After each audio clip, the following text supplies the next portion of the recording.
Hello everyone, in this video we are going to discuss voice, active voice and passive voice. How to change an active voice into passive voice, its introduction, and in this video we will cover present indefinite tense only. Rest we'll discuss in other videos. You may prepare your notes through these slides. So let's start. Voice is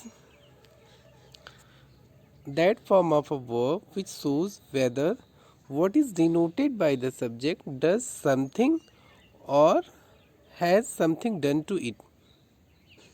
sorry means voice हमें ये बताता है कि जो subject द्वारा denote किया गया यानी सब्जेक्ट में जो कुछ भी है means it may be a person और थिंग, तो जो सब्जेक्ट में जो भी है यानी जो आपका सब्जेक्ट है सिंपली यू कैन से, तो वो कुछ कर रहा है, डज समथिंग यानी वो सब्जेक्ट खुद कर रहा है, और has something done to it या कोई चीज़ सब्जेक्ट पे की जा रही है। ओके ये डिफरेंस होता है। तो वॉइस क्या होता है, या तो सब्जेक्ट कुछ करेगा तो वो एक्टिव वॉइस होगा, और अगर सब्जेक्ट पे कुछ किया जाएगा तो that is passive voice. Like I give you a pen, तो मैं तुमको एक पेन दे रहा हूँ, ठीक है, and a pen was given to you by me, तो यहाँ मेरे द्वारा आपको पेन दिया जा रहा है, ठीक है। So this is your passive voice, this is the difference. It's of two types, active voice and passive voice. Voice के कितने टाइप्स होते हैं? Two, active and passive voice. So active voice and passive voice. Active voice क्या होता है? A verb is in the active voice when its form shows that the person or thing denoted by the subject does something, means जो भी subject है वो कुछ कर रहा है, और in other words you can say is the doer, is the doer यानी करने वाला। I repeat, is the doer of the action, यानी जो काम सेंटेंस में हो रहा है उसको करने वाला आपका सब्जेक्ट ही है। In that case the sentence is in active voice. Is it clear? I repeat, when the doer of the action is subject only, then it is said to be in active voice. Okay, as we can see, Ram helps Hari. Here Ram is your subject, and what is Ram doing? Ram is helping Hari, ठीक है, तो Ram is doer of the action, ठीक है, तो Ram helps Hari, this is in active voice. The peon opened the gate, तो ये भी आपका एक्टिव वॉइस में, because your subject is doer of the action. While the verbs in the passive voice when it's form shows that something is done to the person or thing denoted by the subject, means जो आपका subject है उस पर कुछ किया जा रहा है। As Hari is helped by Ram, okay, Hari is helped by Ram, तो हरी की हेल्प राम कर रहा है, ठीक है, तो यहाँ पे राम आपका सब्जेक्ट था। Here you can see Ram is your subject and here Ram is your object. Thus we conclude, when we change, I repeat, when we change an active voice into a passive voice, subject is changed into the object, the subject is changed into the object, and the object is changed into the subject, means subject को object में बना देते हैं, and vice versa, means object को subject बना देते हैं। Okay, the gate was open by the peon, okay, gate, here gate is your object, gate is your object, and in passive voice you can say gate is your subject, gate is your subject. Again we can see here the object is changed into subject and the subject is changed into the object.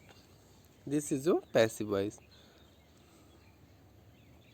It is noticed that when the verb is changed from active voice to passive voice, the object of the transitive verb means verbs having objects, Jin verbs के पास object होता है उनको हम transitive verbs बोलते हैं, और जिनके पास object नहीं होता उनको हम इंट्रांसिटिव वर्ब्स बोलते हैं. I repeat, verbs having object is said to be transitive, and verbs that do not have object are said to be intransitive. In the active voice becomes the subject of the verb in passive voice. यानी जब हम active से passive में change करते हैं तो transitive verb का जो ऑब्जेक्ट होता है एक्टिव वॉइस में वो पैसिव वॉइस में सब्जेक्ट बन जाता है. Thus we conclude that only transitive verbs can be used in the passive voice. Thus we conclude यानी हम ये कह सकते हैं यह कि सिर्फ ट्रांसिटिव वर्ब्स का ही हम एक्टिव से पैसिव बना सकते हैं, इन ट्रांसिटिव वर्ब्स का नहीं. I repeat, transitive verbs are those verbs that have object. ठीक है, जिनके पास ऑब्जेक्ट होता है वो हमारा ट्रांसिटिव वर्ब्स होते हैं. Okay, this point should be noted. Only transitive verbs can be changed from active to passive voice.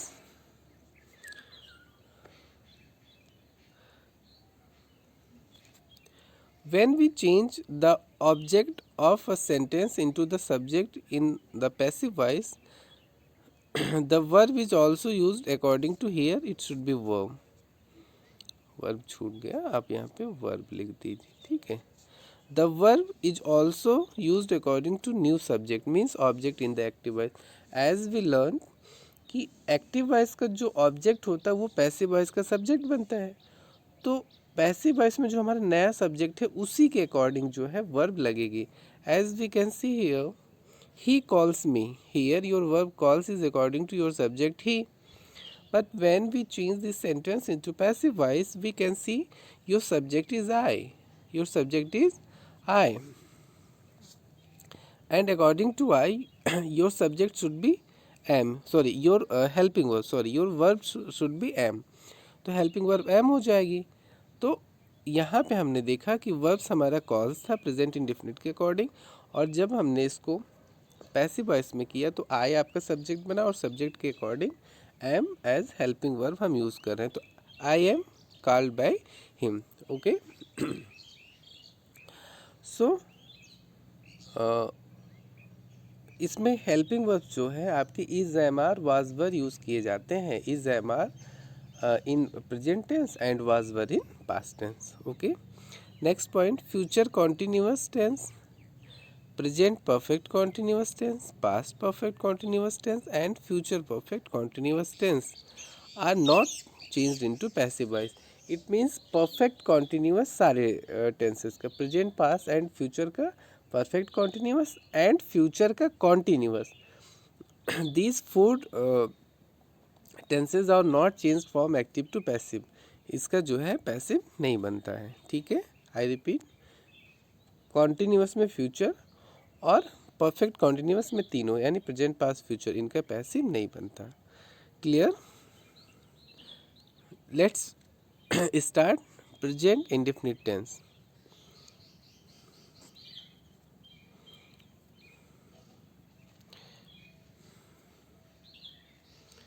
Present indefinite tense, affirmative sentence. Here I write a letter. I is your subject, write your verb, a letter your object. So as we know, we change the object into the subject. So a letter is your subject in passive voice, and according to your subject, that is letter, helping verb should be used. So is is your proper helping verb. So a letter is, then main verb third form, written. main verb third form, written by me. ठीक है, और जो यहाँ का subject होगा आई, उसका जो objective form होगा, आई का ऑब्जेक्टिव फॉर्म क्या होता है? मी. आई का ऑब्जेक्टिव फॉर्म क्या होता है? मी. तो आई का ऑब्जेक्टिव फॉर्म मी लगा के हम उसको एज अ ऑब्जेक्ट यूज़ करते हैं और उसके पहले बाई का यूज़ करते हैं. So I write a letter, it's passive voice is a letter is written by me.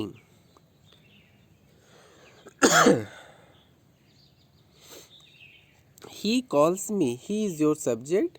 It should be changed into object. तो इसमें देखिए ऑब्जेक्ट हिम हो जाएगा बिकॉज ही का ऑब्जेक्टिव फॉर्म हिम होता है. Calls your verb, main verb, it should be changed into main verb third form, that is called. And helping verb as your me आपका subject बनेगा और ये आई हो जाएगा. मी का सब्जेक्टिव फॉर्म क्या होता है? आई. तो आई के अकॉर्डिंग एम लग जाएगा. So your passive voice is I am called by him. Okay, I repeat, he calls मी. तो ही जाएगा ऑब्जेक्ट में, that is him. Calls main verb का थर्ड फॉर्म कॉल्ड हो जाएगा. ऑब्जेक्ट मी जाएगा सब्जेक्ट में, तो मी का आई हो जाएगा. एंड आई के according helping verb am use होगा. तो I am called by him. Negative sentence, she does not sell books. She does not sell books. Your subject she, it should be change into object, that is her. तो by हर हो जाएगा. Bye तो सबके पहले लगता है. Does not, तो अब यहाँ जो बुक्स हैं, बुक्स इज योर ऑब्जेक्ट, तो बुक्स वहाँ जाके सब्जेक्ट बनेंगी. And according to that are होगा, बिकॉज बुक्स प्लूरल है. तो डज नॉट आर नॉट हो जाएगा. Okay, your object books, here your subject books. ठीक है, तो books are not sold by her. They do not play cricket. So cricket आपका जो है सब्जेक्ट बनेगा. तो cricket according to cricket is का यूज़ कर लेंगे हम. प्ले का third form played. And they का objective form them. Sorry, it should be them, not him, it should be them. Okay, so cricket is not played by them. Okay, next interrogative sentence. So in interrogative only we cover interrogative as well interrogative negative. ठीक है, as well as interrogative negative. So do you learn the lesson? Do you learn the lesson? तो आपका the lesson object है, ये subject बनेगा. As it is in simple interrogative, तो the lesson का जो हेल्पिंग वर्ब होगा दैट इज, वो आपका बिगनिंग में लग जाएगा. तो इज द लेसन. लर्न का थर्ड फॉर्म लर्नड हो जाएगा. And you is your subject, that will be change into object, that will be would, sorry you. And by तो लगेगा ही. तो is the lesson learn by you. What does she eat in the morning? So what is eaten by her in the morning? What, your question word same रहेगा. she के she जो है आपका object में चला जाएगा, तो by her हो जाएगा. And what does she eat in the morning? So what is eaten by her in the morning. ठीक है, ये आपका हो जाएगा. वर्ड जो है यहाँ पे एज अ सब्जेक्ट काम कर रहा है. ठीक है, as a question word and as a subject. And in the morning आपका कॉम्प्लीमेंट हो गया. Who breaks the chair. तो हु का ऑब्जेक्टिव फॉर्म क्या होता है? हुम होता है. उसके पहले बाई है, तो बाई पहले ही चला आएगा. हु का केस थोड़ा स्पेशल होता है. तो by whom is the chair broken. By whom is the chair broken. Next, when do we not celebrate the republic day. देखिए, ये आपका इंट्रोगेटिव नेगेटिव है. When do we not celebrate the republic day, 15 अगस्त और 26 जनवरी. Actually it is a question, you may call it GS question. तो 26 जनवरी हम कब नहीं सेलिब्रेट करते हैं? जी के है आपका 15 अगस्त को या 26 जनवरी को. तो इसका पैसिव क्या बनेगा? When is the republic day not celebrated by us. 15 अगस्त और 26 जनवरी. So this is your passive voice. Here we complete this video. We will see next topic in next video. That's all for today. Thank you.